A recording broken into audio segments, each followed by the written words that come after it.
بھی انٹرٹینمنٹ ہے, لیکن یہ ایسی انٹرٹینمنٹ ہے جس سے آپ کی آخرت خراب نہیں ہو رہی بلکہ بولو بن رہی ہے. دیکھو ہر لذت سے منع نہیں کیا, کچھ لذتیں ایسی ہیں جس سے آخرت بنتی ہے. روزہ رکھنا شریعت کا حکم ہے نا. رمضان میں سحری کا وقت ختم ہوتے ہی اسلام نے آپ کو پابندی لگا دی, کھاؤ پیو, جتنی پیاس لگ رہی ہو, بھوک لگ رہی ہو, کھانا پینا نہیں ہے. کیا خیال ہے؟ کوئی کھائے گا, لائف کو انجوائے کرنے کی کوشش کرے گا, جہنم کی آگ خریدے گا وہ.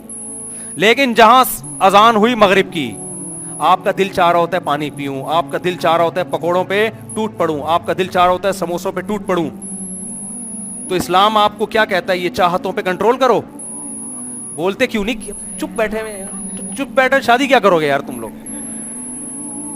فوراً دل چاہتا ہے نا یہ پیو, وہ کھاؤ, یہ کھاؤ. اسلام بھی کیا کہتا ہے؟ کھاؤ. یہاں لذت کو پورا کرنا آخرت میں تنزل کا نہیں بلکہ ترقی کا ذریعہ ہے. سمجھتے ہو؟ یہ ایسا مزہ ہے جس مزے کو نہ لینے سے اللہ ناراض ہو رہا ہے. تو اسی طرح میرے بھائی یہ خوب سمجھ لو کہ زنا سے اللہ ناراض ہوتا ہے, نکاح ایک ایسی لذت ہے جس سے اللہ خوش ہوتا ہے. سمجھتے ہو نا؟ اگر آپ کا دل چاہتا ہے کسی لڑکی اچھی لگتی ہے, بہت سے لوگ کہتے ہیں کیسی باتیں مفتی صاحب کر رہے ہیں, حالانکہ ان کو بھی لگ رہی ہے بہت ساری, دل میں ان کے ہے کہ یار بالکل ٹھیک کہہ رہے ہیں اپنے بارے میں, ہر آدمی سوچ رہا ہے, تو اس کو نکاح کا پیغام بھیج دو. سمجھتے ہو؟ اس سے کیا کر لو؟ شادی کر. اس بارے میں کسی کی بھی سننے کی ضرورت نہیں, یہ اللہ نے رکھی ہے صلاحیت آپ کے اندر.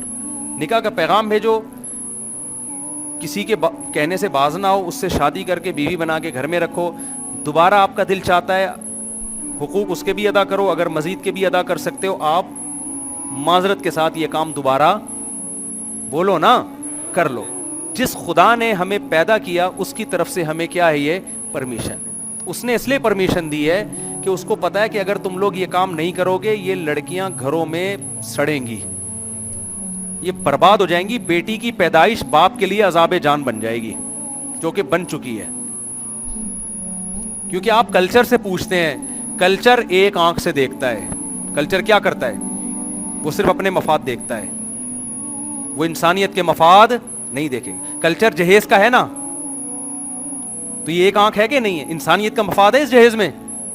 تو کلچر سے نہیں پوچھیں, کلچر آپ کو بیوہ عورت سے شادی نہیں کرنے دے گا.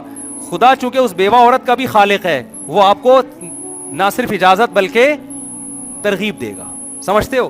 کلچر آپ کو 4 شادیوں کی اجازت نہیں دے گا, چونکہ ان 4 عورتوں کو اللہ نے پیدا کیا. اللہ کو پتا ہے اگر یہ لوگ جو کرنے والے ہیں یہ نہیں کریں گے, ان 4 کے رشتوں میں مشکل ہوگی. وہ آپ کو نہ صرف پرمیشن دے رہا ہے بلکہ آپ کو تھپکی بھی دے رہا ہے. وہ کیا کہہ رہا ہے؟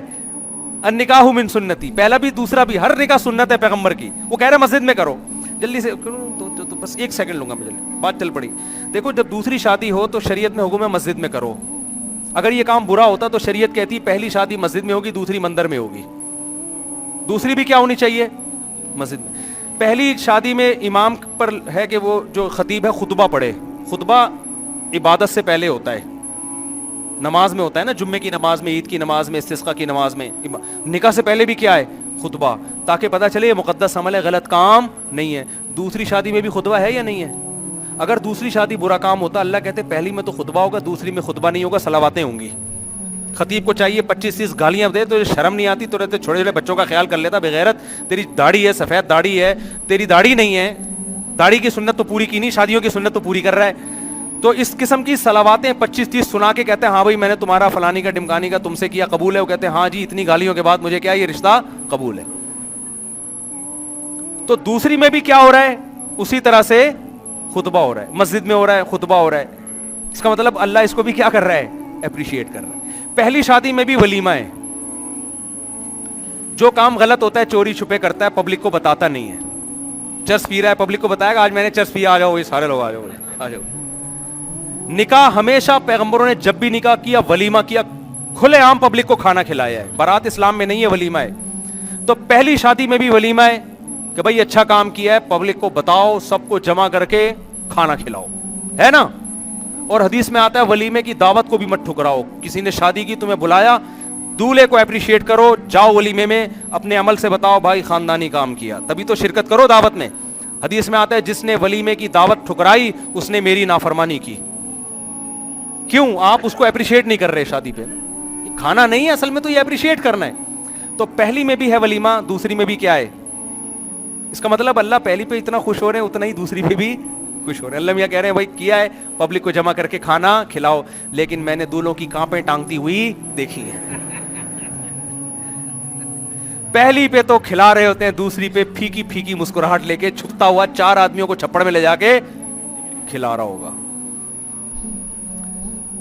تو اور بھی بہت کچھ ہے, وقت بہت زیادہ ہو گیا. معذرت کے ساتھ جو یہاں ماں باپ بیٹھے ہوئے ان کی اولاد کو میں باغی نہیں بنا رہا, آپ کا حقیقی معنوں میں فرما بردار بنا رہا.